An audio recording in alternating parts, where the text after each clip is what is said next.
Hello, welcome to BioGreat TV. If you are new here, please subscribe and turn on the notification so you don't miss our next video.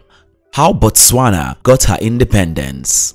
Botswana became an independent nation on the 30th of September 1966. Before this day, they have been under the British rule as Bechuana Land Protectorate. It was a peaceful transition of government when compared with other African territories. Before independence, the people lived as herders and farmers under the tribal rule. The Bantu-speaking people living in the Katanga area, which is in today's DR Congo and Zambia, migrated into an area that is now part of South Africa. Those Bantu-speaking people had two ethnic groups, which were the Ungwi and Sotho-Tswana. The Ungwis settled in the relatively high-centered plateau of South Africa called Highveld. The people were highly organized and belonged to a big clan made up of at least 8 ethnic groups headed by a chief who owed allegiance to the nation's head chief, and all lived together peacefully.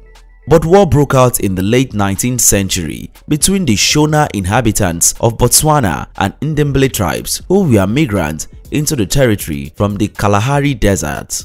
During this period, Britain had already invaded Southern Africa with its military for mineral resources and land.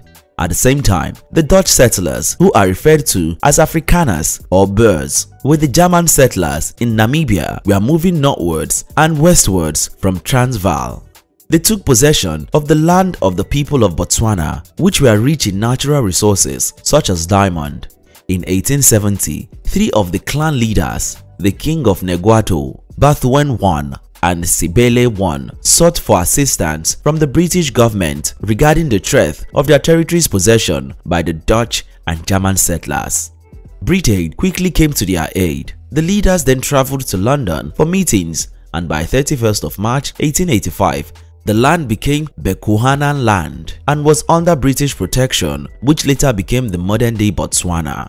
The Bechuana Land Protectorate was made possible by the local leaders who met with Colonial Secretary Joseph Chamberlain in London.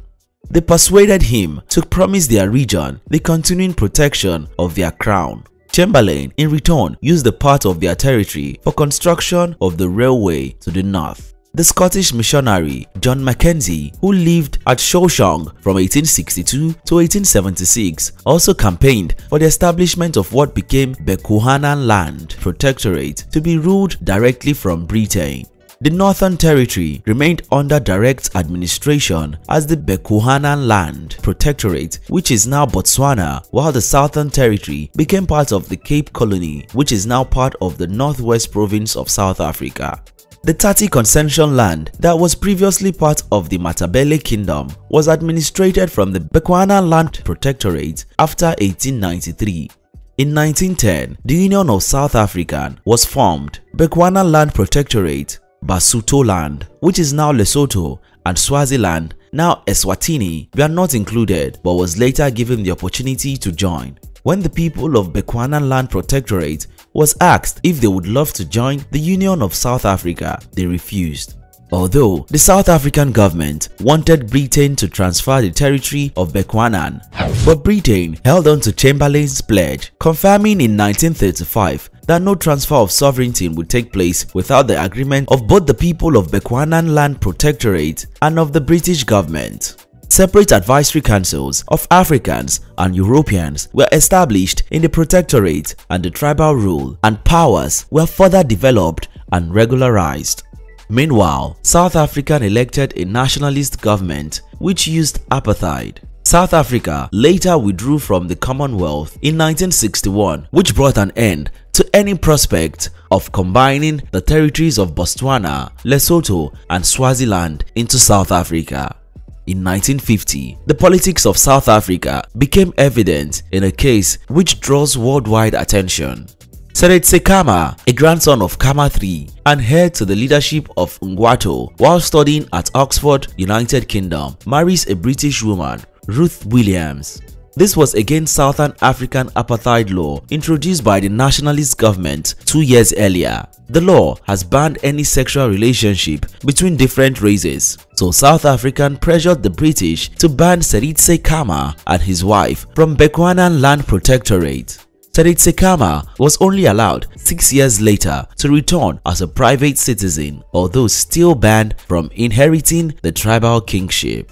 In June 1966, Britain accepted proposal for democratic self-government in Botswana. The seat of government was moved from Mafikeng in South Africa to newly established Gaborone in 1965. The constitution was established in 1965, which led to the first general elections and to independence on 30th of September 1966.